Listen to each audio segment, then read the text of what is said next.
Perfect. So, welcome back to the General Discussion Podcast, Episode 3. As always, I'm George. That's Anthony.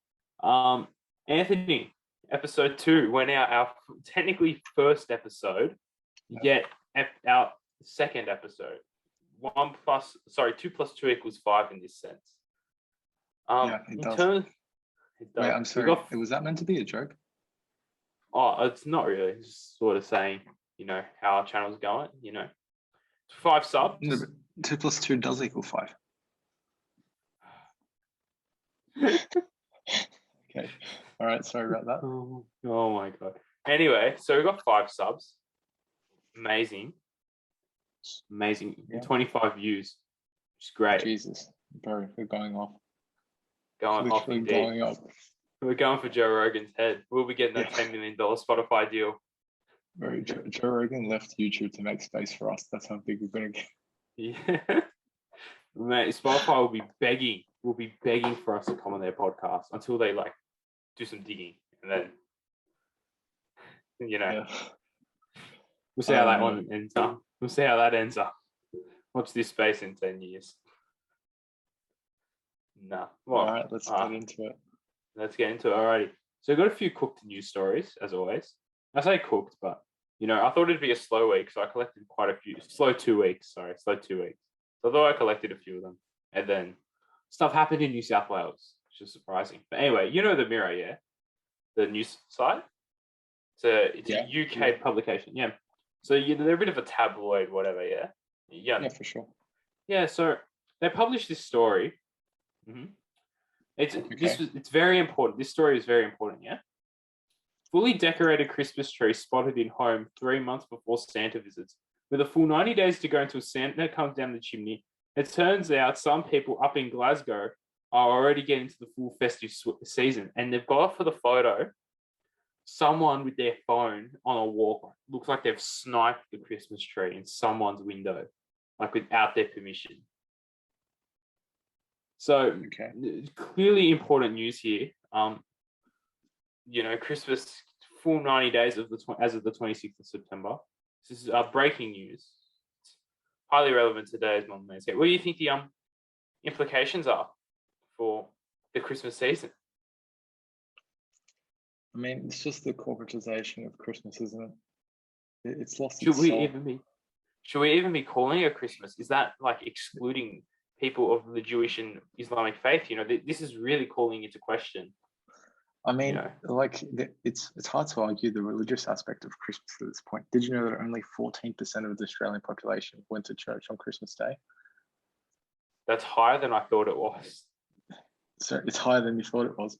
Yeah, it was a generous estimation. We'll just put the link down below. Yeah, we'll link our sources. So a few cooked stories, but another one here, Italy.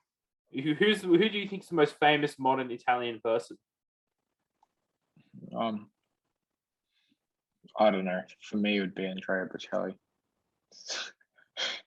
Who? Andrea Bocelli. Yes, again. The guy that sings "Time to Say Goodbye." No. Okay, we'll put that in now as well. Oh my God. I would think when you think famous Italian people, Leonardo da Vinci, Julius Caesar, Benito Mussolini. Of today. Of the modern era. Like I said, the modern. I'm talking Leonardo, from the 19th, 20th century, mate. Anyway, So the legendary, yeah. Benito, not really legendary, I guess. The fascist dictator, the founder of fascism, as it were, Benito Mussolini. You ever heard of him? I am familiar. Yeah. Interesting way of how he died. But he has a granddaughter called Rachel in Italy. So guys, the names have gotten a lot calmer, jeez. Benito to Rachel. And Rachel's following in the footsteps of her grandfather, in a sense, by running for Rome's municipal elections. In fact, disallowed. The city of Rome, I think it says here, the fascist dictator's granddaughter wins the most votes in the Rome municipal elections. Jesus Christ. When people were crying about Trump saying fascism's back, fascism's back in Italy, boys. Well, good for Italy. Doesn't even say what party. Who was she running against? Bloody Stalin's nephew or something? No, I know. Doesn't even say what party she's a part. Oh, here we are. She is a part of the far right Brothers of Italy. Okay, so she's a part of the far right fascist party. So she's keeping in the thing. I thought she would. I was half expecting it to say the Socialist Party or the really far left. No, she's sticking with her family. Something that a lot of people don't know about Mussolini was that he was actually a communist around 4 months before. Yeah, I know. He was a socialist. He was a socialist. The only reason he switched over was the aim was essentially the same. It's just that he thought that racial division would be more effective, which it was. Yeah, of course it was. And then, so she's won on the right-wing party, 97%. So 8,200 votes were counted, for her. She's 47 years old. She's younger than I thought. I don't want to have the FBI knocking on my door, but that seems like election fraud to me. Well, it's just Rome, mate, so who cares? I don't know. Fascism's back, baby, and it wasn't from America. America is not bringing back fascism. Italy has decided to do round 2, calling it now. In 5 years, she's going to be Prime Minister of Italy. Yeah. Watch this space. Watch it. You seem a bit excited about this. I think it's just kind of funny in a way. I don't understand why you wouldn't have them. I don't know why you wouldn't change the. I don't know why you wouldn't change the name. To what? Your last name. Why would you what's her last name? Mussolini. Mussolini. How did people find out she was his granddaughter? I think they just knew. Or she's she's advertising it. Yeah. It'd be a great marketing campaign for certain people. Vote for me, Mussolini's granddaughter. Failed to invade Greece, failed to invade the Italian democracy, but clearly not. I think it speaks to a broader point that we often think that the current political climate that we're in is what's going to stay, and really it can almost be completely wrapped up by saying 18th century British philosophy. It's no, that's not the default state of society or human interaction, and this is much closer to what we should expect. Yeah, of course. I thought it was strange, and when I saw that pop up on my headline, I thought we'll keep it for the podcast. It'll be on the bookmarks. My forever lengthening list of bookmarks. Only, by the way, because I have the bookmarks so long because I'm keeping the sources for if we eventually release episode 1, because it's still got the sources for episode 1 there. Okay. So I reckon that'll be our 1K sub special. Is releasing episode 1. 10K sub special. 10K. You reckon 10K? No, sorry, I'm at 10. High bar. We'll do 2 more. So the first one, Harvey Weinstein, yeah? Big fan. Know who he? Yep. I've actually got a poster of him right behind me. You guys can't see that though.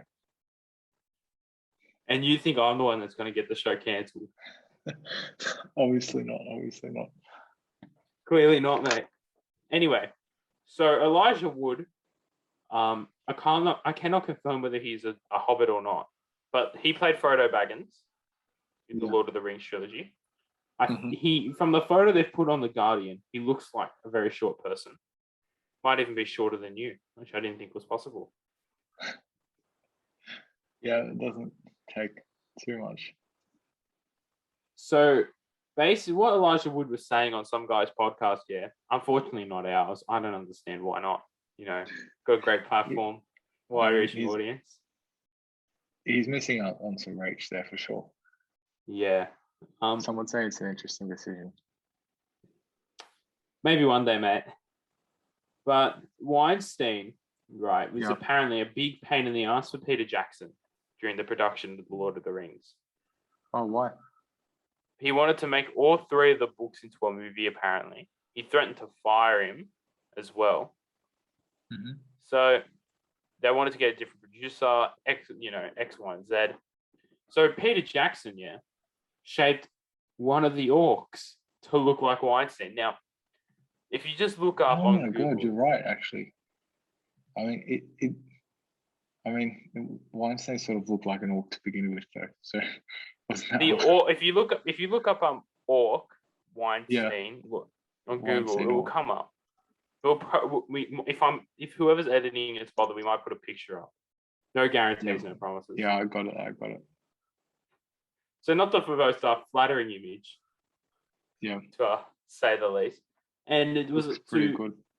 Quote be a sort of a fuck you to Weinstein. I mean, I actually like the Lord of the Rings now for that now. More for that now. Of course. Right. There's all sorts of different Weinstein stories that pop up on The Guardian as well. A bit strange. Our mate, President Emmanuel Macron, went to a festival or like a fair in France. Yeah, like a trade fair in Lyon. Yeah. And I think someone who was about our age, about 19, got inspiration. Remember a couple of years ago that Aussie politician got egged in the head? And then the poor guy got fucking tackled by these 40-year-old fucking boomers on the ground. Yeah. Yeah, it was I forgot the guy's name there. Yeah, one of the dickhead politicians that runs in this country. But someone of our age who apparently is not of sort of full mental capabilities is in a psychiatric facility now. Egged Mr. Macron at a fair. He chucked an egg at him and hit his shoulder. And I think it's a bit unreasonable. Macron's a beast. But to quote Macron, if he has anything to say to me, let him come. So Macron's looking for a fight. Let him come. Let's go. Get Trilogy to officiate. Get arc up, boys. Get ready. 2v1 Macron. Macron's an aggressive guy. I've never seen someone so happy to use his military. If he has something to say to me, let him come. What a beast. Legend. What a legend. And apparently people making up different puns in the comment section, like exactly what he deserves, which I completely disagree with. Macron is an absolute beast, but not everyone agrees, which is invalid of an opinion. Your opinion's not valid. He's become a beast in recent times. I was gonna say, 3 years ago, if this happened, you'd be in full support of the kid who fucking egged him. No, I'm never in support of that sort of violence, but I mean, I would be able to appreciate why he'd done it a little bit better. But this violence is an extreme word.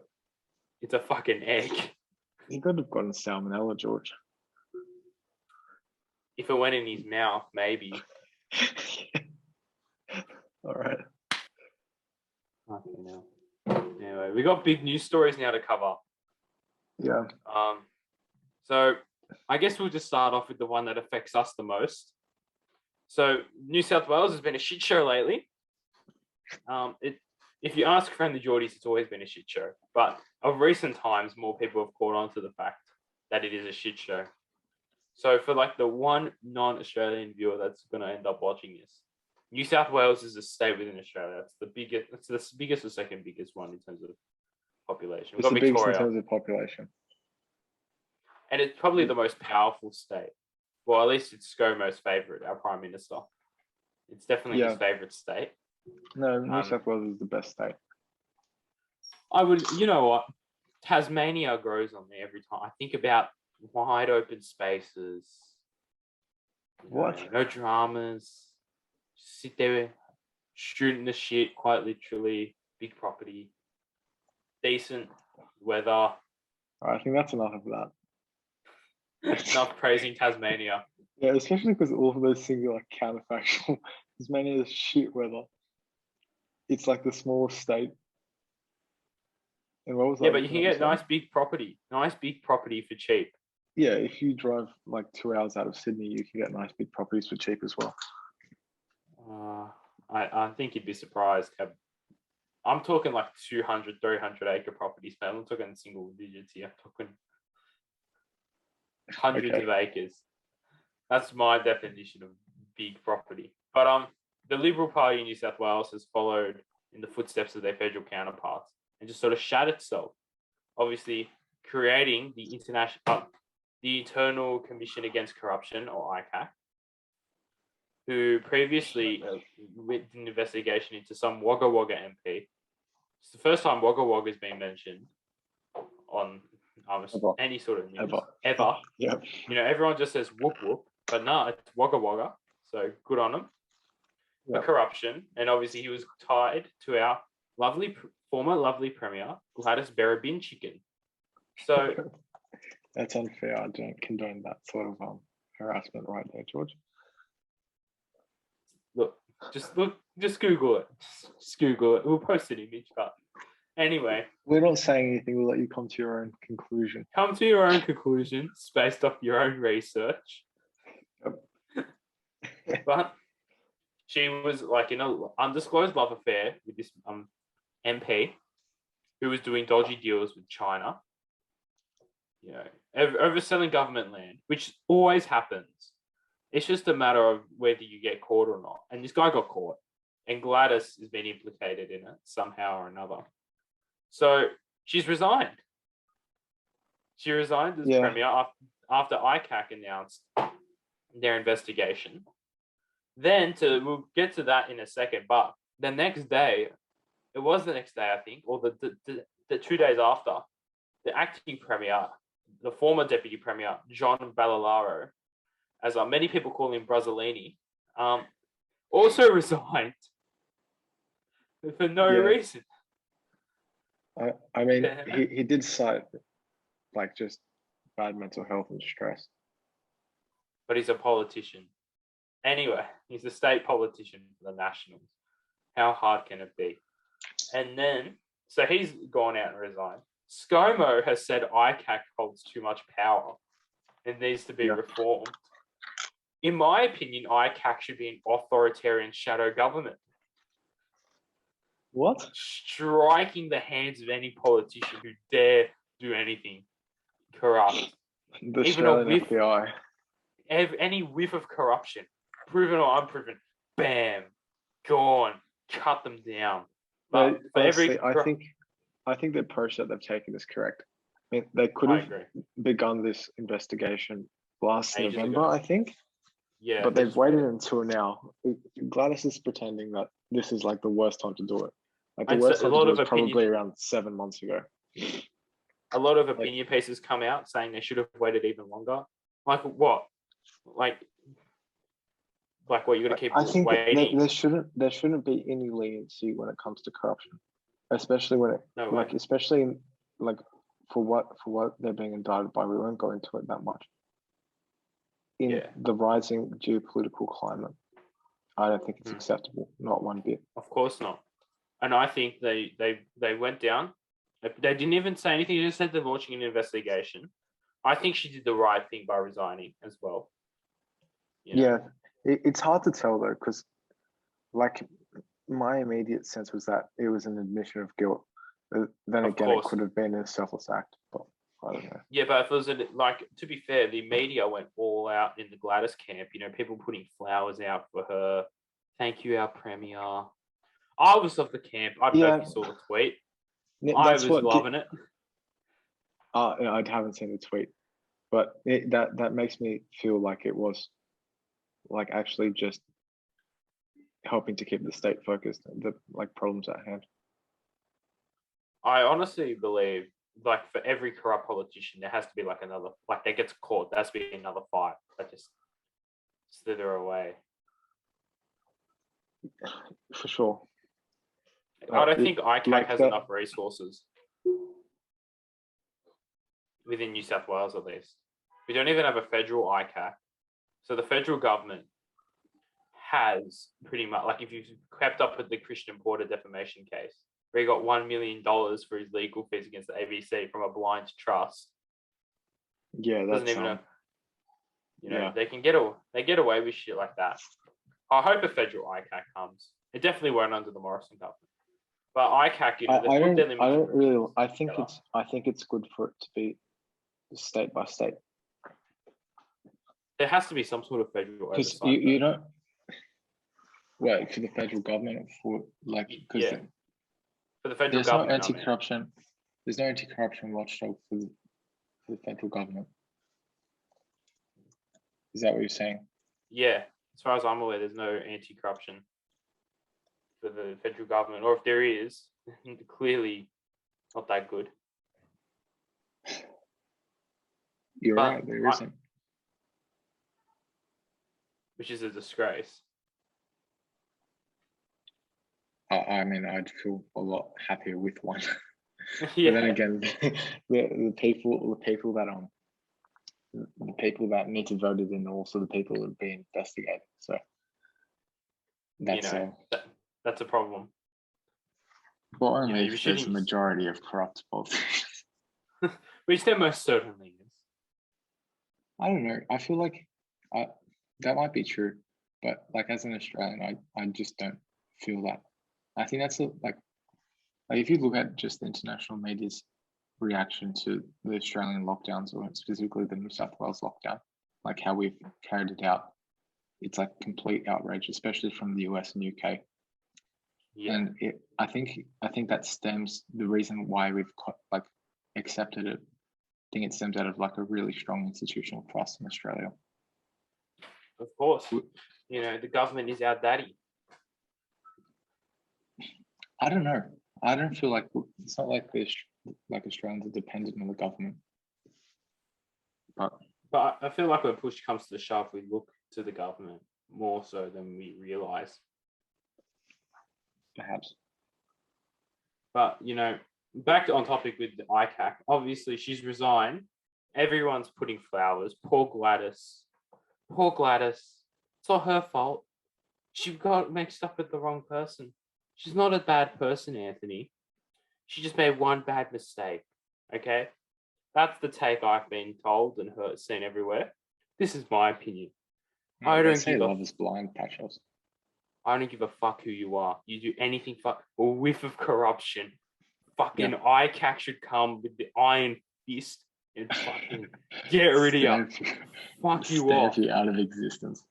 Fucking exile you to Nauru Island for all I care. Get the fuck out of Parliament. State, council, federal. I believe there should be a zero tolerance. Get the fuck out. We should note that George is extremely sensitive to this type of stuff as a Greek person.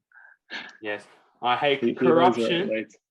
Corruption on any scale will fuck you over in the long term.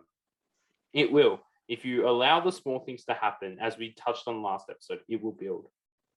And it needs to be eliminated 100%. At the fucking roots. It needs to be ripped out from the roots. You know, Clive Palmer, in a sense, has been proven correct about, you know. What did he say? You know, like, remember back in the last federal election, he was doing all that shit about how China is increasing their influence or whatever in Australia and how you can't trust the major parties? He's kind of been proven right in a sense. Yeah. I didn't want to believe that, but it's hard to turn your eye to it now. Yeah. You don't want to believe it, but there's obviously he's selling iron ore he's selling his ore or whatever to China. So he's just as bad as the rest of them, of course. I think it like something with his mines. He had deals with China. It was like his biggest sale. I remember that. I didn't know that. In terms of the coal, that's been banned in China now, though. Oh yeah. I'm not sure if he's involved in iron ore. I think he does tin. I just checked. He's involved in iron ore, but I don't know what like the extent of his business operations are right now. Yeah, he's no longer head of the United Australia Party. It's Craig Kelly. But, interesting, man. So, yeah, and obviously John Ballarat has probably resigned mainly because of his lawsuit with Friendly Geordies. Friendly Geordies, of course. Do you think that YouTuber. Would you classify that as bullying? And do you think it's acceptable? I think, right. Very little of it was actually directed at what Baralara was doing or what Baralara had done or Baralara's opinions. It was all like on Baralara as a man. And like, well, I'm not sure if you saw it. The guy's lost a lot of Yeah. weight as well. yeah, well, good on him. But But I'm of good the- on him. But I I'm- feel like that's just more to the point that I think it is really like I feel like what Friendly Jordies has done there. I feel like it's sort of bullying, and as much as it makes me cringe to say, especially because Baralara is a grown man. I still don't think that's okay. I am a very much as I'm not a full free speech absolutist, but I'm pretty damn close. But so I am a full support that he should say whatever the fuck he wants. Baralara is in politics, yeah. He's a public figure. He should have thicker fucking skin than some 30-year-old comedian on YouTube making fun of him for eating spaghetti. All right, I'm sorry, but if you're it's really got to him though. I mean, it cheapens the political discussion. Bro, what, he eats fucking spaghetti. And the saddest thing about it is he's raised nothing of substance. In Friendly Jordies, that is. Like, really hasn't raised anything so much of a substance. He has raised... He's raised minor things, but I think the problem he's like been... Well, at least his argument, like, advertised... I think it was from memory, because there's like so many videos ages ago now. But from memory, it was something he did something dodgy, like alleged dodgy political advertisements, all alleged. Obviously blocked inquiries into alleged water corruption by the alleged water corruption with cotton farming. Okay. Yeah, stuff along those lines. But Friendly Jordies, I think what he's banking on is in the court case, he's going to have to prove this corruption. So whatever sources he has, which I hope he's verified, by the way, like a proper journalist, because he's a pseudo journalist at this point. But like, which I think a lot of people, including himself, would agree that he is almost a journalist and a comedian. But obviously, in the court case, it will come out. I mean, I was about to say I wouldn't give him, the dignity of a title of a journalist. Mate, there's no dignity in that title anymore. There isn't that much of dignity attached to that anymore. Bro, like, there's very few good journalists these days. Very few. Yeah. But he believes, rightfully or wrongfully, that John Barilaro is allegedly corrupt and should be indicted for this. And he thinks that it will be proven in the lawsuit, which if it does get proven, and he's proven right, then good on him. If he's proven wrong, then okay. You know what? You should verify your sources more. Definitely not going to take you as a legitimate source of news, I guess, for New South Wales. Just because you can't prove it beyond, a reasonable doubt. I don't think that's required because defamation is civil, I think. But a lot of the defamation... Either way, if you can't prove it, doesn't necessarily mean that it's untrue. But yeah. I guess I wasn't saying that Friendly Jordies shouldn't be able to say stuff like that. I'm just saying it's not right for him to have said it. I think he's in his full right to say whatever the fuck he wants. If you're a political figure, you're on the public stage. I'm saying, as a person, like who primarily speaks to young people who don't know shit about shit and who aren't going to go read about anything. The guy has absolutely slandered Barilaro. I didn't even know who the guy was. I didn't even know who the guy was. I actually, that's not true. I did know who he was before the Friendly Jordies scandal. Would you call it scandal? I guess episode. The saga. Yeah, saga. But I didn't have this perception of him. I didn't know who he was at all. Even though I don't think Friendly Jordies is correct, in my mind, Barilaro sleazeball, Barilaro corrupt. That's man. I don't like. I always. And it's not. It just. Sorry. No, you go. I never thought that before, and I wouldn't have thought that. And judging on what he's done and what he supports, I wouldn't say that, but I think that subconsciously. I think it's a dirty political tactic. in terms And of friendly political, Geordies, as much as he is, like you said, like journalist, comedian, whatever. Friendly Geordies is as much as anyone a political activist and a political agent. 100%. I think you should disclose that a bit more in his videos. He definitely is. He acts impartial, but he's clearly like there is a stubborn-mindedness towards I agree with that. the Labour That Party. sort of a. I mean, like how many times has he talked with Kevin Rudd? Oh yeah, Kevin Rudd's a beast though. As if they're best mates, and like as if Kevin Rudd wasn't one of like the shittest prime ministers we've had since the 80s. I completely disagree with that take. I loved Kevin 07. The guy was a beast, in my opinion, in my humble opinion. But we'll have to save that one for later. We'll shelve that. We'll put that into the archive. We're going to put that in the shelf because Kevin Rudd was just such a great economic manager. I mean, that's how you describe him. Well, statistically, he was. But anyway, we'll hold that. The immediate doesn't trump. Okay, whatever. We'll continue. We'll keep it. But, Balalaro, I didn't know who he was until Geordie's first video on him came out. Shows you how much I care about. I could tell you the governor of Florida, of New York, of California, of Texas. I didn't even know what our premier's name was for the longest time. The deputy premier. I don't know what the deputy premier of California or Texas is though. So yeah, let alone the fucking deputy premier. Didn't even know we had one, to be honest. Yeah, neither did I actually. That's not the best. But... yeah, so it shows you the political awareness of people in Australia. But I think do you think that that point I made earlier that's like Australians have a really good amount of political trust or trust in our institutions. Do you think that's actually just like a lack of awareness? 100%. Do you actually ignorance think that? Is bliss. Ignorance is bliss, mate. Yeah, I guess. I can see that. I'm not sure if that's right though. Freedom is slavery. Ignorance is our strength or something. What's the freedom, slavery?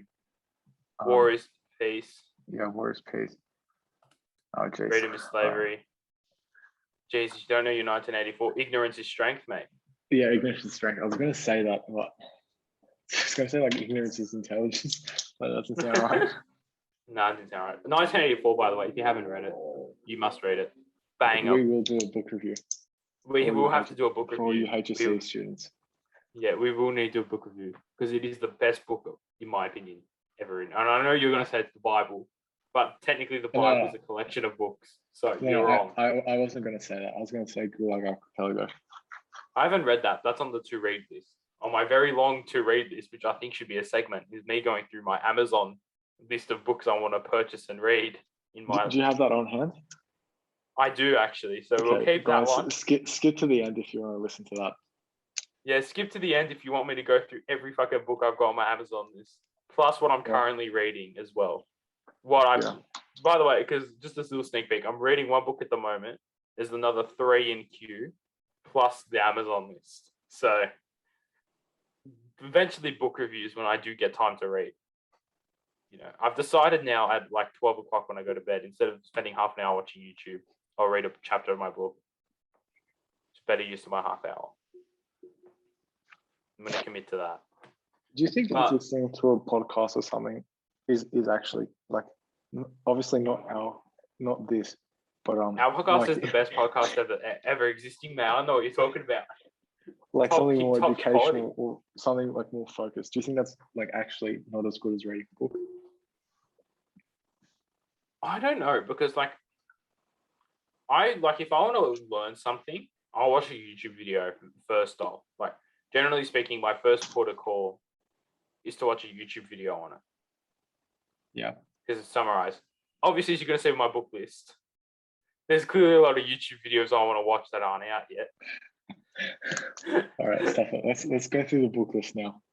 No. We'll keep it to the end. What we're going to do is we keep it at the end, so we keep them hooked, or they just skip to the timestamp that's on the screen, because we will edit a timestamp in, like we did with fucking Macron on Napoleon. That was a banger. MS Paint job. If I do say so myself. Yeah. But I guess back to Badalara, he needs a thick skin. I think we should be allowed to call our politicians whatever the fuck we want. Obviously, if we're going to accuse them of certain crimes, we definitely need substantial evidence to make those accusations. But I think we should be allowed to call him fat or a pig. Yeah, no, I think that you should be allowed to. I just don't think that's the right thing to do. But that's besides the point. That is. But so obviously we got two people down. We got, I guess it's literally the analogy of like two steps backwards, one step forwards.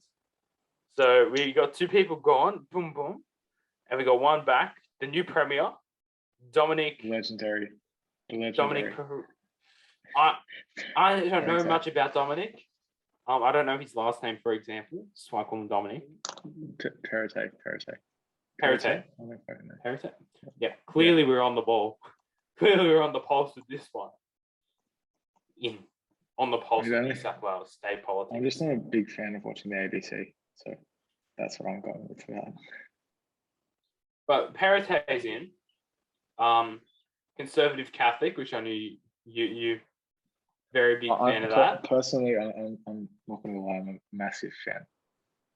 I knew him before this as well. You know, he's come out and already opinion piece after opinion piece written about him. He's been banned from the Kyle and Jackie O show. What does that even mean? What does that even mean? He's not allowed to appear on it. Who banned him? Who banned him? Kyle banned him. Like, what a sad person. Jesus Christ. Imagine banning someone from talking to you. You know what? I think because Kyle and Jackie is the biggest radio show in Sydney. Yeah. In terms of rating. Obviously, whenever there was some sort of negative press about Gladys, she would go on the Kyle and Jackie O show and they'd have a laugh. Oh, I can't say I watched the Kyle and Jackie. Listen to the Kyle and Jackie O show. I love Kyle and Jackie O. I'm not gonna lie. I love their degeneracy. I love the collective 160 IQ between the two of them. Collective 160. I love it. But I think Kyle and Jackie O have, like, whether they wanted to or not, influenced a lot of people to vote for, and support Barry Giglin. Do you think that? They've got it. They've got it because it's humanizing her. She's on, instead of just being a random politician, she's on there cackling, trying to make jokes, trying to be relatable. I think it connects with the Australian audience really well. It's like with Bob Hawke, he's having a skewy. Yeah, Bob Hawke. He's having a fucking skewy with the boys. I think that's what Australians look for in a politician, someone they can sort of relate to. And Kyle and Jackie O gave Barry Giglin and have given ScoMo that platform to millions. It's sort of funny though, isn't it? Like how much we've changed as the West. Because Barry Giglin, she has no kids. She's she's single. She's not a family person. She's not really involved in the community that much, like the wider Australian community or the wider Australian culture. But she's so much more relatable than Dom Perrottet. He's pretty much as in a West as you can get. Dom Perrottet was banned. He was banned because of his stance on abortion and gay marriage. That's why he was banned. Well, in the Kyle and Jackie O show. I think what I'm looking at it now, I think what Kyle actually said was religious beliefs, which is a bit fucked up. I tell you who does deserve a lot of credit for this sort of thing there. Chris Minns. Who? Oh, he's the leader of that position for New South Wales. Jodie McKay resigned, didn't she? Sorry? McKay resigned, didn't she? Oh, yeah, that was a while ago. Yeah, I knew she resigned. I just never knew who replaced her. But McKay wasn't for the state anyways. She was on the ball. Man, I'm on the pulse with everything. Even though actually, I don't think she has resigned. No, I think she just stepped down. No, actually, no, she hasn't. She hasn't. Oh, she is? Her office is only 2 streets away from my house. Mate, see, I'm on the ball. I know everything about New South Wales. So all the intricacies. It's the same guy, by the way. who watched like parts of Rand Paul's 8-hour filibuster against the appointment of a CIA official. By parts, he means he skipped ahead the first minute, like as people were coming into the whole Yeah, I thing. skipped that part. You know, I watched the part where he was eating the Mars bar and it spilled on his blazer. The part where he goes, this was the best part of the whole thing. He goes, I asked the president, I can't do his accent, but he goes, I asked the president whether we have drone striked any US citizen on like US soil or US territory. And he goes, not yet. This was back during the Obama days. Yeah. That Same was the guy. biggest, like, I don't care sort of statement when he says, what was that thing? It's like saying something sarcastic With the Jonas about Brothers. drone The Jonas Brothers. It was about, I was going to say, for those who don't know, it's a really hard clip to find, by the way, which probably is by design. I had to do like 5-10 minutes of digging to find the clip on YouTube. But he's at a dinner, Obama. He's at a dinner. He sees the Jonas Brothers. I watched the clip so many times, I've memorized it. He goes, I see the Jonas Brothers out in the crowd. Oh, and he goes, my daughters X and Y, because I don't know their names. You know, they're really big fans of you, you know, but don't think about getting too close because I got 2 words for you. Predator drones. He goes, and then he pauses. You won't see him coming. They're silent. Oh man. You won't see him coming, mate. Fuck, yeah. That gets me every time. Even thinking about that clip, I fucking laugh. Because it's just, imagine being the acting president and fucking joking about drone striking the Jonas Imagine Brothers. if Trump said something like that. I know. Imagine if he joked about fucking doing a drone strike on 2 people. The media would have taken it so seriously.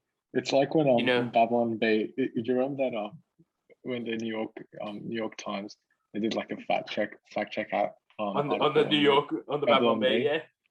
It's like what's called the Babylon Bay like Instagram post was CNN buys industrial washing machine to spin. And the New York Times like actually fact checked. It's like a 2-page article. So dumb. I could just imagine Trump getting in a press conference. Brian Stelter, I have 2 words for you. Predator drones. You won't see him coming. They're fast. They're silent. You won't see him coming, Brian. Anyway, next question. New cycle for the next 5 years. It actually would have been. And he would have been impeached for it too. People still talk about his inauguration where he said I had like the most people at my inauguration. Yeah. Like, people still talk. It was 19. Mate, I remember reading an opinion piece about how it's actually like a manifestation of 1984 because it's rewriting of history. I was in Lebanon. Oh, we're gonna get on to Lebanon a bit later. I was banging country. This is in 2019. I was at a bookstore. Like, mind you, Lebanon's like, seriously, right now especially, it's like borderline dictatorship. The country is falling into chaos, and like, I'm surprised they're not in civil war yet. Honestly, like, as bad as it is to say, I think it might be the only way out. But I'm of the opinion. I think Macron needs to come down and reinstate the French Empire. I was getting Animal Farm, and for some reason I wanted to read it, and I didn't have it with me. Another banger book. Another banger book. Absolute banger. The lady at the counter, like, she's literally living in a hellscape, and like Michelle, the president of Lebanon, has been in like power for like the last 40 years. And like 40, like pretty much not as president, but in terms of like holding political power. Oh, okay. He's like the Lebanese Joe Biden. Anyways, like she literally said, like, oh yeah, this is really applicable now because of the Trump presidency. She actually said those words as she lives in a hellscape. Anyways. Oh my God. Animal Farm, a book satirizing the Soviet Union and Joseph Stalin. Donald Trump, of course, all about Trump. This book was foreshadowing Donald Trump. Definitely not about the dangers of Stalinism. Trump. Yeah. Trump. I mean, ridiculous, man. Did you know, George, S is after T? That's shit. T's before. T's after S. Jesus. Wait, is it ST? Okay. I'm just all gonna animals, refrain from- all animals yeah. are equal, mate, but some are more Except for equal than me. others. Except for me. Yeah. It's rules for thee, but not for me. Yeah, T is after S, guys. Just remember that. Nice. Okay. We've got to love that. Let's move on. Let's move on. So we'll go back to Dominic. So old mate Perrottet. Anyway, banned off Kyle and Jackie O, which holds more political influence in New South Wales and Sydney than you'd like to believe when they put the Premier on, in my opinion. Yeah. And a lot of pieces something have tells come me out. that isn't the Liberal voting base, though. But doesn't matter. Let's continue. He obviously a lot of news stories have come out about his views, particularly on abortion and gay marriage, which seem to be the main focus. Obviously, the abortion one is a touchy subject, which I do want to avoid discussing at the moment. I think it's a one that we will steer clear of. As I'm putting it now, we're going to sort of walk around the abortion issue. We have plenty of time to get cancelled. Yeah. Anthony has already provided more than enough ammunition with his Weinstein comments earlier on to get us cancelled. So we would tiptoe around. In case you didn't realise that was a joke. But yeah. Mate, there's no such thing as context when it comes to American Twitter. Yep. No such thing as context. We're going to tiptoe around that. Obviously, he's apparently not a big fan of gay marriage. I'm of the opinion, why do you care what other people do in that regard? That's actually not true. That's actually not true. Like, he wasn't specifically against gay marriage. All he said was that you're not, it doesn't make you a homophobe to want plebiscite on gay marriage. It doesn't, but, there's a high correlation. That's all he said. Are you suggesting that it's committed a thought crime there, Charles? Possibly. Yes, he has committed it. It is a thought crime. 1984 much. Or star. But another one, my sister was saying, right, at the dinner, she goes, oh, yeah, he supports pedophilia. I'm like, what? What? I'm like, she's like, yeah, he supports the concealment of child. I'm like, hang on, that can't be right. She goes, yeah, it was like a headline. Like, that's not right. I looked into it.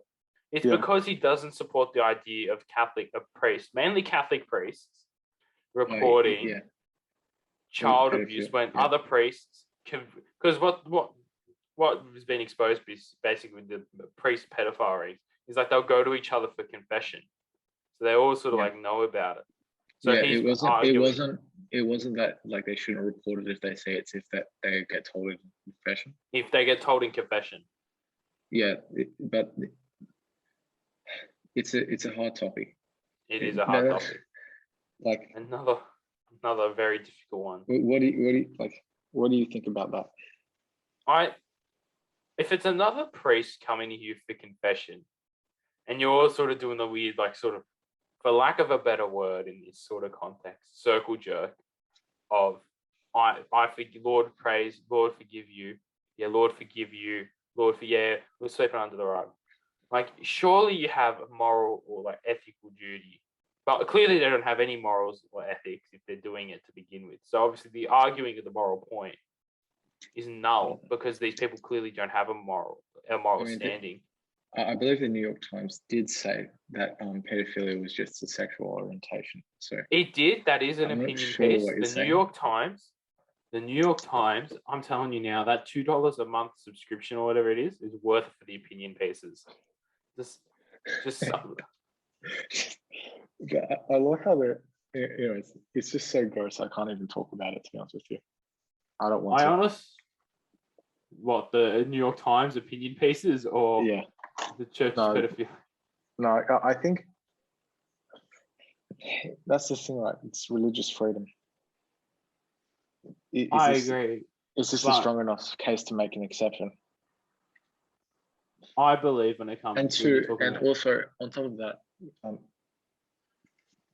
I guess you can launch an investigation of it, but you can't like send someone to jail for what they said in confession. I think what you can do Yeah. is not used to it. Like, you can use it to launch an investigation, but you can not.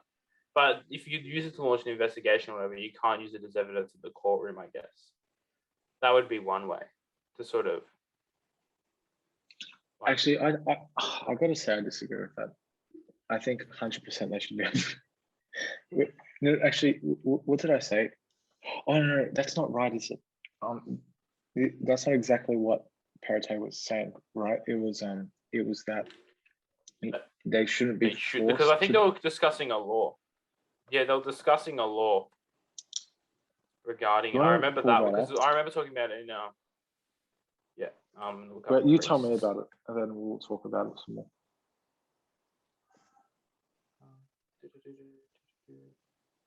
Are you searching it up now? Yeah, this is live fact checking, better than anyone. I'm very passionate about freedom. Thank you. Conservative Spring. Thank you. Okay, climate change devotion is a gratuitous waste. Beautiful. I'll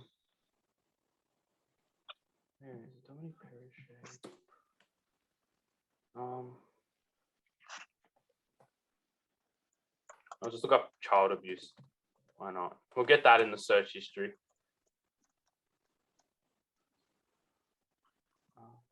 News.com.au. Oh, apparently he's an ultra conservative. It's a bit bold.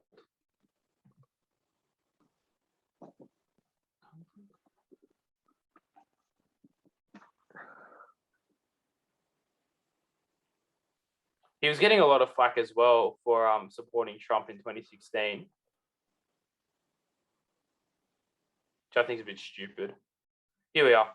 He opposed laws to force Catholic priests to tell police if a priest confesses sexual abuse in the confessional. That's what he. That's what he opposed law. He opposed laws to force Catholic priests to tell cops if another priest confessed to sexual abuse in the confessional. Okay. Here's the thing, right? That would be discrimination against priests. I'll tell you why. Why? Tell me why this is. You're not compelled to tell the police when someone tells you something that they've done bad. You're only compelled to report. Yeah, if they ask you about it, you have to say it to them then. That's it. And you can plead the fifth as well. Oh, actually, no, that's all right. No, I'll take that back. No, because I know there's like attorney-client privilege. And then attorney-client privilege is different. And then priest and. But if I was to tell you, I murdered my cat in the backyard. Okay, I didn't do that for anyone watching. No, he did not do that. I would have reported it if he did. Don't worry, I have because I don't have a cat. Because I killed mine. No, he did not. He did not. I'm just going to clarify now. He did not. Please do not, Lord. He definitely did not. He definitely did not kill his cat. Anthony does not have any pets. He does not have time to look after animals. He is not a cat killer. I myself am enough to look after. Anyways, you wouldn't be compelled to report that to the police, would you? I would morally be compelled to do it. I'm speaking legally. Like as a priest, I would be morally compelled to say something as well. But obviously you wouldn't. Well, as a priest, you know. I would, 100%. I would. What the hell? I'm of the belief that hanging clears the conscience. I don't know. What's the saying? I believe it was hanging clears the conscience. So hanging Saddam Hussein. I think it clears the mind. Oh yes, because when I've seen photos of Saddam Hussein hanging from the news, it really cleared my mind. I believe that punishment is cathartic, but anyways, that's another discussion. You got some weird fetish you want to tell me about? Sorry? Got some weird fetish, mate? Decidedly not. Thought it's cathartic, mate. Yeah, I meant cathartic. Is that the right word? I meant it's a way for annulling. I don't know, sort of serving for your sins. Justice, man, justice. I think, as I've said, justice should be our primary pursuit in democracy. Justice, baby. I'm all about that justice. I love it. Justice is one of the great concepts of democracy. Like, you know what I love about justice in the West? You know what I love about it? As much as the principle, because obviously it doesn't happen in practice, but the idea that justice is blind, that you have to be proven bang to rights that you've done something, to be like that you are innocent until the jury is 100% fucking sure that you're guilty. And if you're Cardinal George Pell, you have the ability to do an appeals process to the highest courts of Australia to prove your innocence. It's really a miracle that we have that. Regardless of whether you agree or not, I think we should make exceptions for that sort of a system with, like, say, George Pell. But I think it is an amazing system overall. Why do you think we should make an exception for George Pell? I said we shouldn't. I said we shouldn't make exceptions for cases like George Pell's one. As murky as like sexual assault cases are. The thing is, I really do believe that I prefer 10 guilty men free than one innocent person in jail. 100%. So I guess this is the price you pay. Unless you're a Kamala Harris, in which case your record applies more so than the life of an innocent man. In fact, you'll go out of your way to ensure that man does not get out. You understand? That fucking DNA test ain't happening, mate. DNA test? Turns out I'm 100%. Anyways, all right. Enough about that. Enough. But yeah, so it's the new premiere. We got more freedom. Monday's Freedom Day. Let's go. It's so disgusting that we have to say that, but I know Monday's the 10th. So Monday's the 11th of October because we'll publish it after Freedom Day, obviously. But it's Freedom Day. I'm disappointed nightclubs. I'm disappointed we can't go to Ivy pumping. We just have to sit there. We're fucking bozos. Do clubs open straight away? I think it's 80% they open. Oh, okay. But no dancing. Because, you know, COVID spreads while you're dancing. Well, you're close together when you're dancing. But, whatever, you know what? We should have done what Norway did. Norway and Denmark have been secretly based this whole time, mate. 70%. No, Norway locked down harder than we did. Yeah, but look at them now. 70% vax, no vaccine passports or anything. Yeah. I don't know. How did the Scandinavian countries get so based? I know they've become based, mate. Somehow they've become based. Sweden obviously is never going to be based. Sweden will never be based. Wow. But, you know, Norway and Sweden Denmark literally didn't even do a single lockdown. Oh, that's there's arguments about that. But we're not getting into that so much. But, you know, Denmark, Anthony has just come back from the shitter. It was quite a journey. Not for me, but I feel bad for the next person who goes to your toilet. Oh, yeah. Part of that time is so clean. What? How? What? I take care of it. Alright. You say so. You might need to fix your mic up. It's like when I talk to you on the phone, I can, like, even if I turn the volume up, it's like not very good. Is this okay? Yeah, that's better. Alright, I have to talk louder then. Yeah. So before Anthony went to shit his pants, we were talking about New South Wales' new premier, but I think that's pretty much gone. Like that, I think we. Final word: the guy's a legend. Really like. I do not know enough about him, or to be honest, care enough. So that's my take. That's the real base take. We're talking a bit about how Scandinavia became based. That is the base take. I feel like it's always been based. Scandinavia. Yeah. Have you come to the realization that I've come to as well, that Scandinavia is actually the most based part of the world? They're not principled, they're just based. They are. They just, I don't know, they do what's right every time. It's purely like science-based. It's like, I don't know.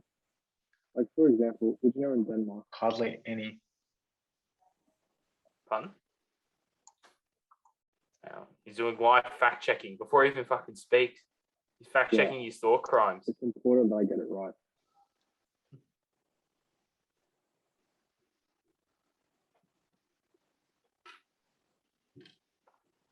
Like, I feel like this sort of like scientific utilitarian approach. I'm like, for some things it's good, some things bad. Like, for example, Denmark counts as, or the health system in Denmark counts as half birth of Can you speak a bit louder, mate? It's a bit unclear. So, the Danish health system is like accounted that they've half the birth of down to children. So when like really all they're doing is they have a better screening process now to check if there's like a risk of the child having cancer, and then they just abort the child. So I don't know. It's pretty good. I think it's just Scandinavia is based. That's the take, mate. But is that based? I don't know. That seems pretty Barbarian to me. I don't know. If you stay in that position that you are right now, you can actually, your mic quality for some reason just improve tenfold. I had the laptop on my face. I had the laptop on my face. How's it now? What the? I'm just gonna talk loud. I don't know, because like it has like a brief moment of pure clarity, and then it's just cooked. How's it now? It's better. But I don't think it's going to get in. I'm gonna switch my microphone. 1 second, guys. Yeah. So it's like clear when you go like that, when you lean over. How is it now? Yeah, heaps better. I'm not even sitting next to the laptop now. Yeah, but now it's like cooked. So like it goes from really good quality to like cooked.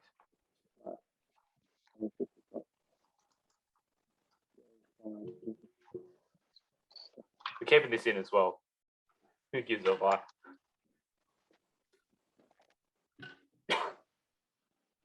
Bless you. Thank you. Excuse me. How's it now? Heaps. Fuck, man, why don't you just use that full time? Can you answer phone calls with that? Can you just take that with you and answer phone calls with that? Honest to God, man. Fuck. All right. Let's go. From now on, you're wearing that to the podcast. Yeah, okay. Fuck, I'm actually choking on my own water here. But, yeah. So, I don't know if you've been keeping up with that international news. As I do. As I do. The Pandora Papers, mate.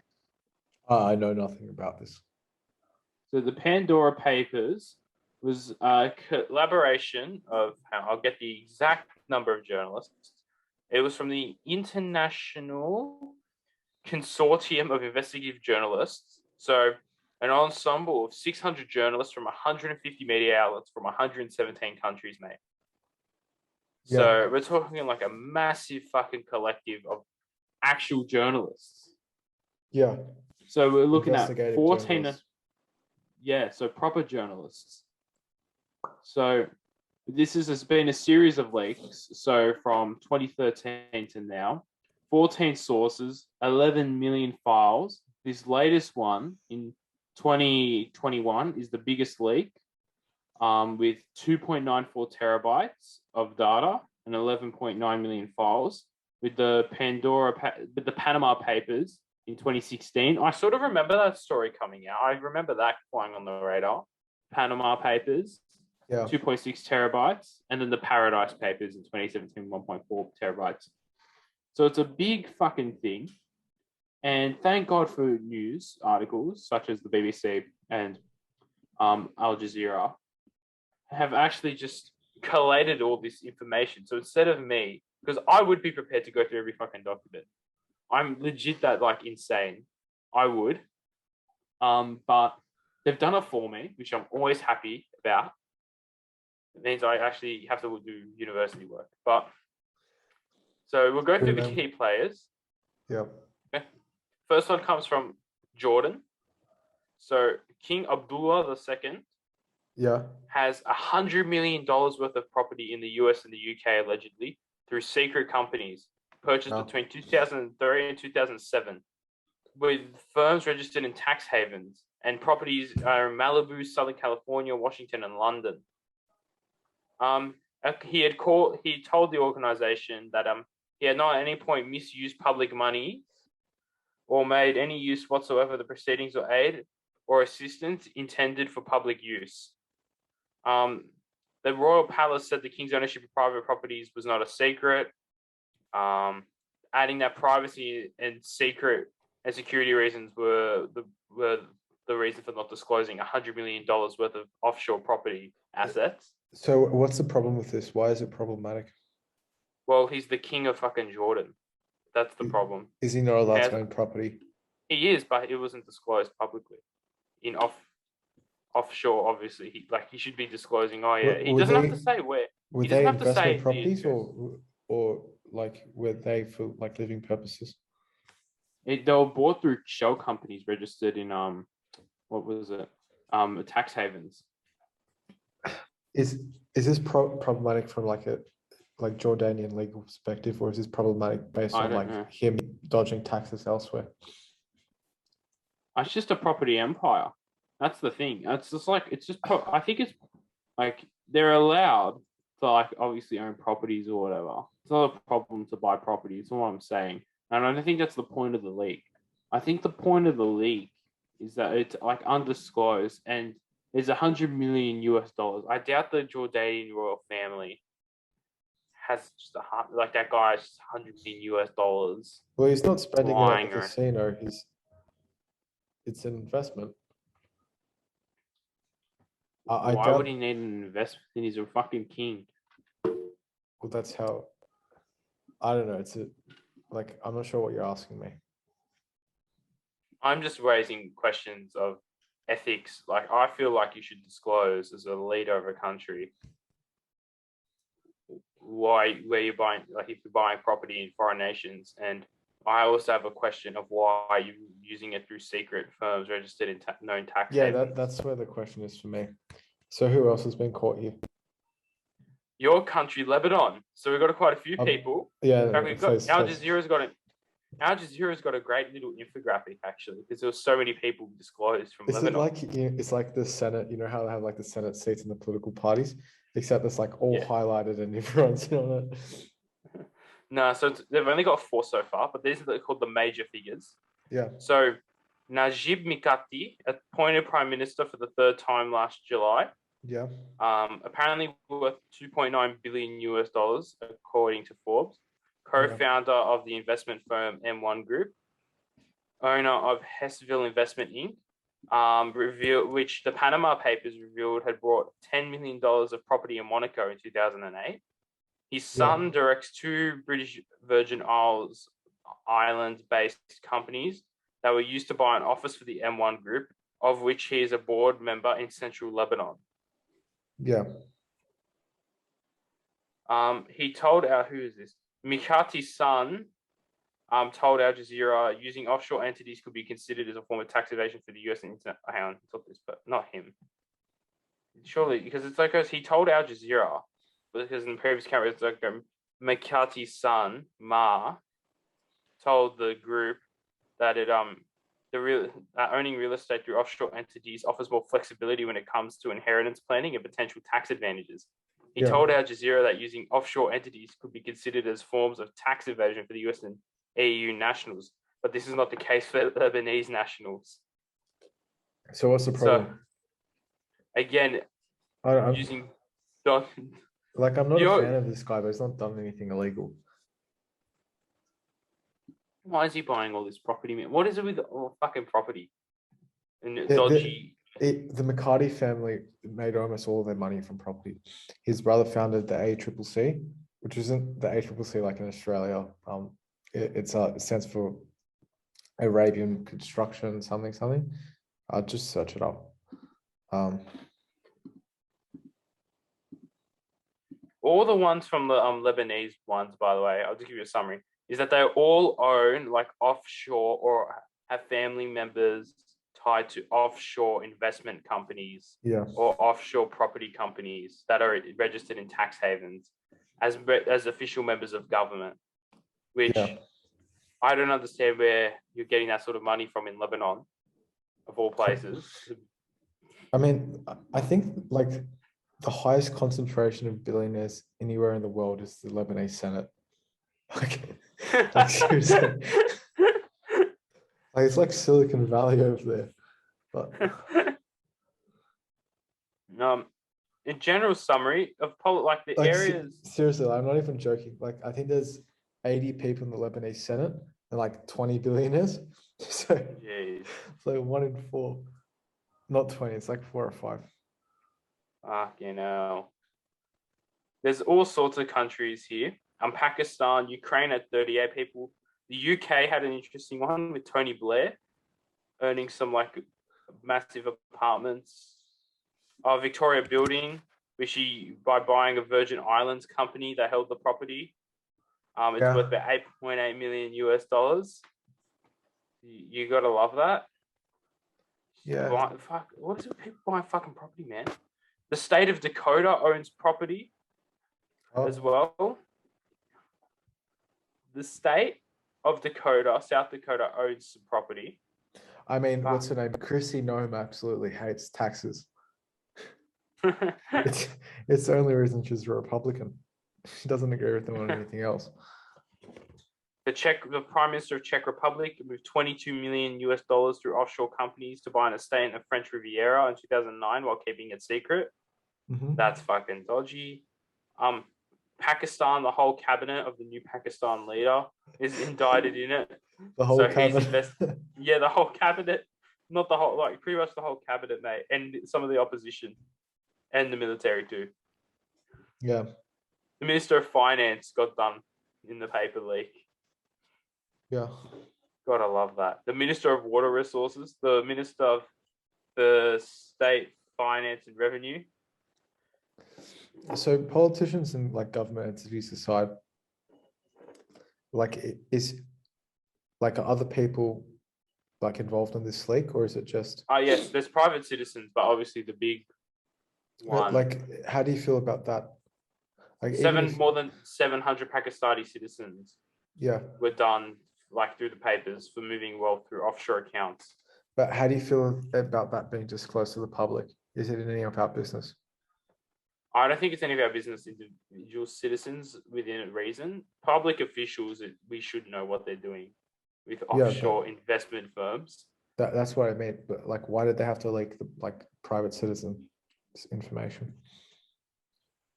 It depends on like who the especially when what they've done isn't explicitly illegal.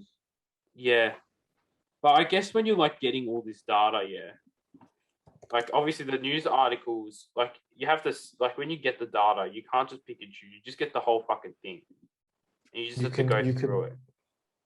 You can like censor part of it. Like on all the news sites that are talking about it, none of them talk about private citizens. They're all talking about heads of state. So obviously what they've done is they've filtered out private citizens. Yeah, I'm not talking about that. I'm talking who leaked the documents like initially.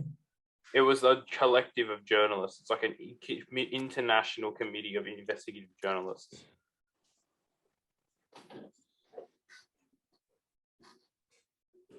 I don't know. I don't feel like that's right. I think if it's in public interest, then it should be leaked. Even for private citizens. If it's within the interests of the general population, then if they're using it to do dodgy tax breaks, stuff like that, then I think it's you can be disclosed as public interest. All right. Like, do you think it was good that Julian Assange leaked the war crimes of the US in Iraq and Afghanistan? Yeah, but that doesn't involve private citizens. You could argue that the US military... But that's my whole point. What were you going to say? Like, you could argue that the people, leaked in there, within the WikiLeaks, are private citizens. No, they're military personnel. Oh, they are public, Or like Edward Snowden leaks as well. I'm not so much for that, to be honest with you. But you're not so much for Snowden showing illegal global surveillance. I thought you were saying that okay, let's move on. You're not for that. No, hang on. I need to pick your brains on that one. You're not for anything that involves, unless it's explicitly outlawed, explicitly illegal, or like absolutely morally reprehensible. private citizens' names should never be leaked. Their information should never be leaked. Well, As far as I'm concerned, that's doxing. Yeah, obviously, Snowden didn't leak private individuals. He's talking about like the NSA, the FBI. So, like, why bring it up CIA. then? That's all I'm just talking about general like leaking of information.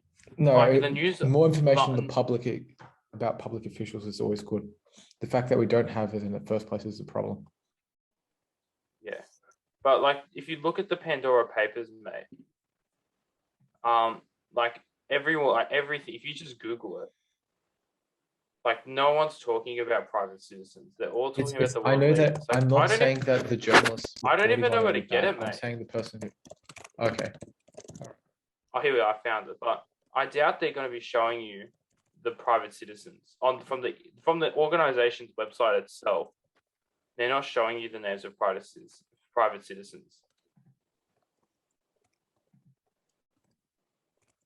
I'm just not for that. So if they're not showing the names of them, then that's fine for me. Yeah, they're not showing the names of private citizens. All right then. Was there anything left for us to talk about?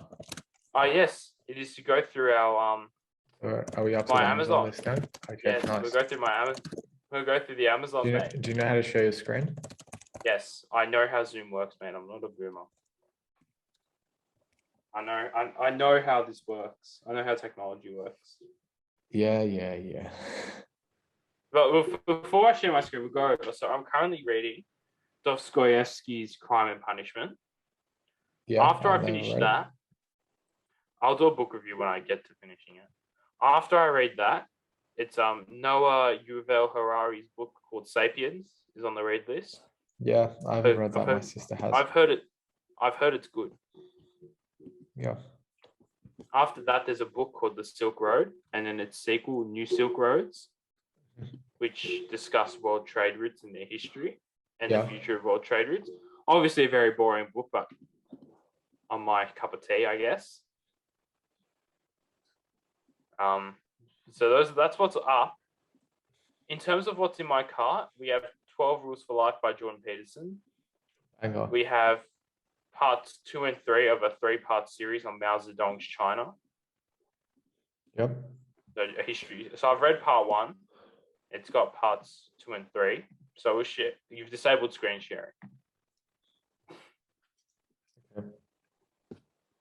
We'll go through each of the books and maybe some of their authors.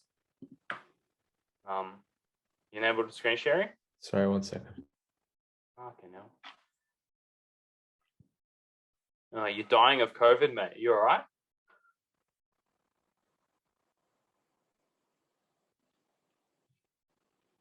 You're on mute as well, so I don't know if you responded or not.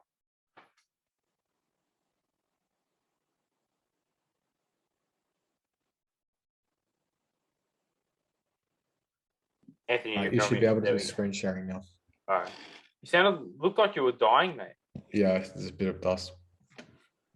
A bit, fuck. Okay, here we go. So we've got 2 books here by starting off good with Christopher Hitchens. I know you don't like Christopher Hitchens, which is fair enough. He's not everyone's cup of tea. Yeah. He's now dead, of course, but a great journalist in his time. Rest in peace. We got his rest in peace. Died of throat cancer. $21 for Gulag Archipelago. That's so good. I paid like $40 for my one. We got No One Left to Lie To, The Triangulations of William Jefferson Clinton. So a book about Bill Clinton. Yep. Love that. We got this book here that is about shit-talking Henry Kissinger, effectively. It's a diss on Kissinger, which I'm reading because I'm a big Kissinger fan myself. So I'm a massive Kissinger fan. I'm a massive Kissinger fanboy. So I'd like to see his arguments against Kissinger, which I gather are on the level of illegal war crimes and foreign espionage. Blah, blah, blah. Which can be said of every US president. But, whatever. It'll be a good read. Kissinger wasn't a president, though. And for most of the time, Kissinger didn't hold an office. He was Secretary of State, I think. That wasn't until, I think, late Reagan administration. Nixon. No, Nixon. It was done in Nixon. It was around during Nixon's administration. Are you serious? Yeah, he was in Nixon. I thought he wasn't. I didn't know that he was in office though. He was, yeah. He was him and Nixon running the show. He had he had more power than fucking the vice president because he was running the whole foreign policy. Oh, he was. Okay. Yeah. Yeah. All right, I take that back.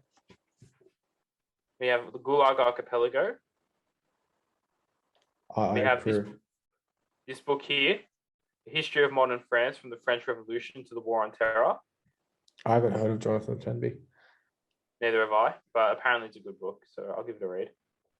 Did someone recommend that to you? Yeah, I'm a part of like a Discord server, like a YouTube channel I like. Oh, okay. And like they have like a ton, like they have a whole thing of books. So I have a look and I'm like, oh, this looks all right. I'll read the blurb. What's the channel called?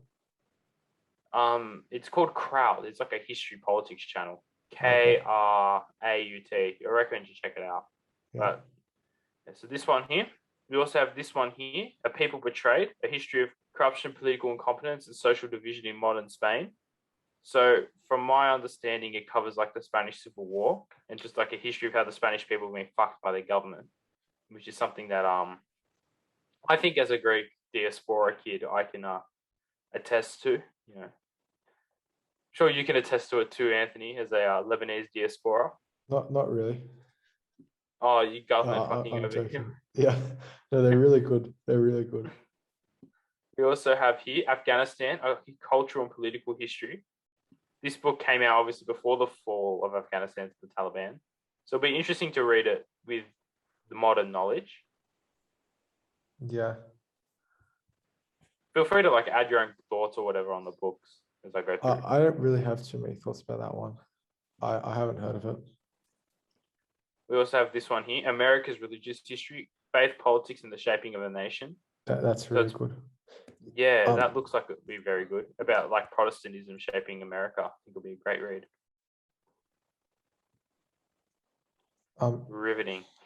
Riveting books right here. I think if that turns out you like it, yeah, I think a really, really, really nice book to read like after that. I haven't read that book, but just from the title is Thomas Sowell's The Vision of the Anointed. It's really good. Oh, okay. It's I'll chuck it on the list. Yeah. I'll chuck it on the list. Not explicitly, but it sort of talks around the idea of politicians sort of developing a sort of like religious cult following, and how we've built like a secularist faith, secularist religion, not around politicians, just generally in the West. It's really good. It's published a long time ago, though. I'll check for you. Yeah, that sounds like a good read. This one here, Why Nations Fail. 1995. Jeez, not that old. Ago. Yeah. Why Nations Fail, The Origins of Power, Prosperity, and Poverty. So just a book about geopolitics. This one here, The Balkans, 1804 to 2012, Nationalism, War, and the Great Powers. All right. Right up my random freaking journalists. They're not journalists. They're just people, mate. She's an academic, so she like specializes. This is her most recent one because like she did like 1804 to like 1990. Like, come on, there's a more recent one. 2012, mate. So it's a bit. I'm mainly reading about the fall of Yugoslavia, but I think it'll be very interesting because I'm of the belief nationalism both created the Balkans and fucking ruined it at the same time, and that the great powers used it as a vice to break the Balkans. That is of my political hot take. Okay. Speaking of, we have the 30-year genocide, Turkey's destruction of its Christian minorities from 1894 to 1924. Oh, I heard the sequel of that one's coming out now. Unfortunately. Too. Yeah, that is unfortunate. But destruction, mate. That's a banger. Destruction of the Christian minority. You know, a lot of people will say, since I'm white, you know, I'm a colonizer. Wrong. The Greeks were colonized. This book proves it. Fuck off left-wing Twitter. I was colonized. Yeah. We have Greece, Biography of a Modern Nation, Modern History of Greece. And Iran, A Modern History. Nice, simple title. Yep. We have Prisoners of Geography. So it's talking about how geography shapes nations and geopolitics. I've never heard of Theodore Draper. I haven't heard This of one half of those was people. this one here. I was watching a video by Christopher Hitchens, and he recommended this book. He said it Okay. was a very good book discussing the American Revolution. It's not about like the war, but I Yeah. guess like the internal part of it. So it'll be a good read, I think. I'll trust Christopher Hitchens. We have the graphic novel Watchmen. I don't know if you've read Watchmen No. or seen the movie. It's actually, I think I've read Watchmen. I want to have it on my shelf, but it is a really good graphic novel. Who Watches the Watchmen, Anthony? Who Watches the Watchmen? I never heard about this book. It honestly is an amazing What's it about? read. It's like a satire almost of modern superhero. It was written back in like the 90s or like 80s, but it's like a Alright. satire of like superheroes and, you know, like that all good and unaccountable power. It's like set in the Nixon era, but like America won Vietnam because they won Vietnam and stuff like that. It's a really interesting book. The movie doesn't do it. I gotta say that was a really great explanation right there. I know it's not how. I know it's not. We'll click the link. Okay. Is it like a summary of Watchmen? Cool. No, Amazon. Can you give me a blurb so I can? It doesn't give me a blurb. Fuck. I'll have to talk. It's honestly like a great book, like great graphic novel. Sorry, and a decent movie. Sandman is a series of graphic novels following the character Mobius, the god of dreams, and how I guess it's a graphic novel. It won the best literature prize or something in the 90s, like the same sort of thing that novels win prizes for. This series won. Neil Gaiman is a great sort of author. Really looking forward to getting that box set and having it to read. Henry Kissinger makes his return on the list. However, he's written his books on China and World Order. Yeah. Again, on China, I think it'll be interesting to see his take on China, obviously. And then World Order is obviously, again, more geopolitics. Riveting, Anthony, riveting. Why would you read it if you're not interested in it, though? No, I'm just saying, like, as a joke. I am interested. That's why I'm reading. But it's like not riveting, you know. You're not like fucking then get to the next page. Don't know what's going to happen. I actually have. I was thinking about getting the Henry Kissinger and China book myself. Oh, yeah. But I don't have time right now to read it, so I'm not going to buy it. Fair enough. We have King Leopold's, keeping on similar themes, Heart of Darkness and King Leopold's Ghost. One fiction, one non-fiction, exploring because King Leopold II owned the Congo personally, not Belgium. He personally owned it. Yeah. So it's sort of exploring the Belgian colonization of the Congo, which is quite barbaric. You know, they're chopping people's hands off for not extracting enough rubber, taking children, human zoos. God help us. So, God help us indeed. We have V for Vendetta, another graphic novel by Alan Moore. This one's a social commentary on Margaret Thatcher's Britain, talking about the dangers of authoritarianism and fascism. I'm sorry, that's anarchism the and biggest freedom. cap ever. How was Margaret Thatcher authoritarian? You're joking, yeah? No. You know, she increased surveillance in the UK and police force presence in the UK, yeah. You know that. Yeah, I do know that, but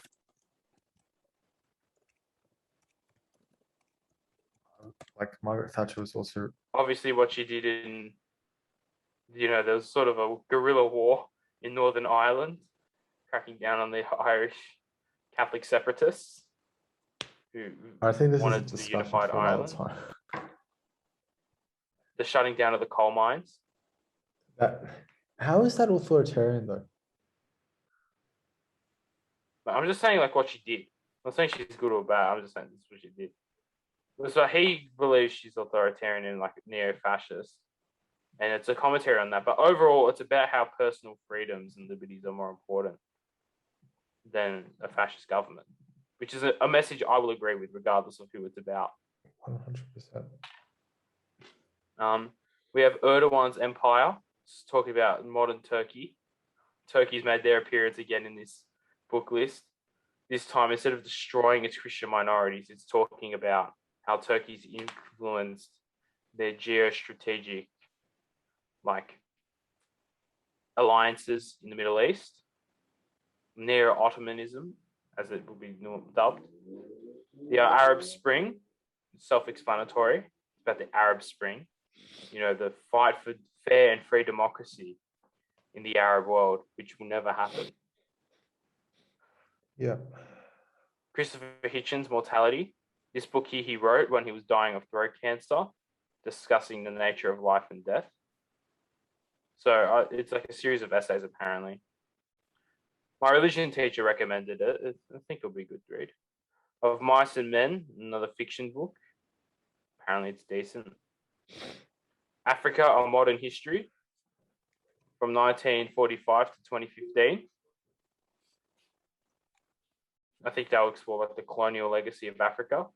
What are you looking up on your phone? I'm just looking up for why Margaret Thatcher's a authoritarian. We also have World War II by Winston Churchill, so a box set of his books detailing the Second World War from his perspective. I think it will be an interesting read. Obviously, Winston Churchill, a controversial character in himself. And this one here, you recommended it to me, Anthony. Yeah. Parasitic Mind. Gadsford, absolute legend.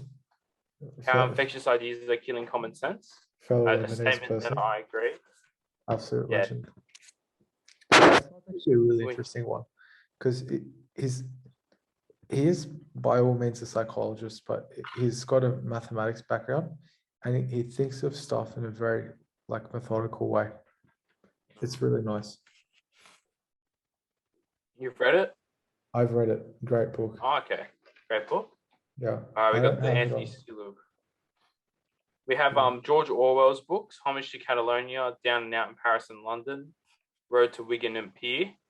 Yeah. So George Orwell, love 1984, love Animal Farm. Print out the PDF for Road to Wigan and Pier. No, it's not bad. Where does the money for George Orwell books go now? Does he have an estate? How does that work? I don't know. It's I don't think he has kids or anything. No, I don't think so either. We also have Zorba the Greek by the late Nikos Katsanis. He's a famous. Moving on. No. I'm going to talk about this. He recently died. And exiled from Greece in the 70s by the military junta. A big proponent of freedom and individualism and expression. Hence why he was exiled from Greece by the Greek junta. Yeah. His books detail about the importance of freedom, but overall, a legendary guy. Friedrich Nietzsche's The Antichrist. I don't know if you have any thoughts on that one, Anthony. I think this one might be a bit more up your alley.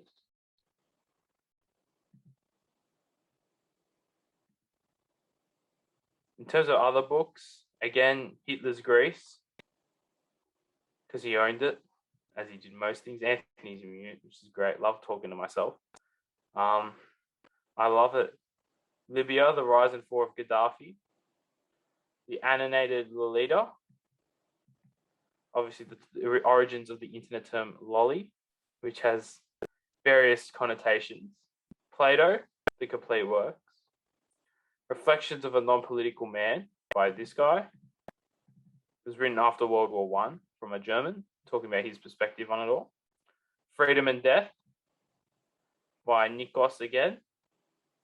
Roller Coaster, Europe from 1915 to 2017. The Pursuit of Power, Europe from 1815 to 1914 by Richard Evans and then Ian Kershaw. And the final couple on my list was the Dune trilogy, because the Dune movie is coming out. That's going to be a fucking read and a half. But this one here looks really interesting.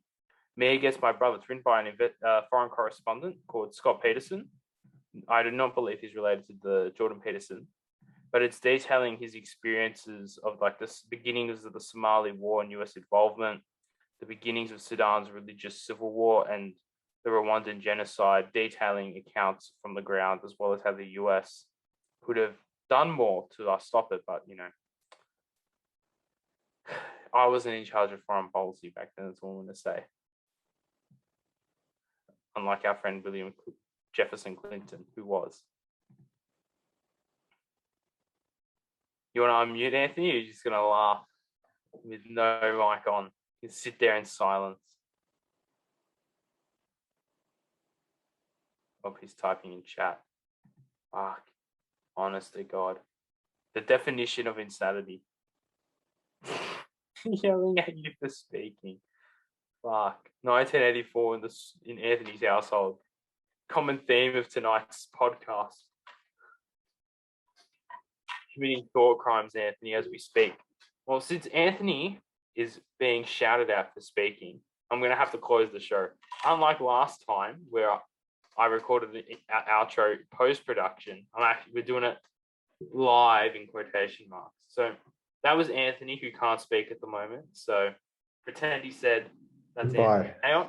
Oh, he spoke. The prodigal son returns. And then I'm back to talking to myself. Lovely. And I've been George. Hope you enjoyed the shorter episode. A bit more filler content than we hope, but it's the nature of the beast. Catch you next episode. Could be 1 week, could be 2 weeks, could be 1 month. You never know. Follow us on Twitter and subscribe.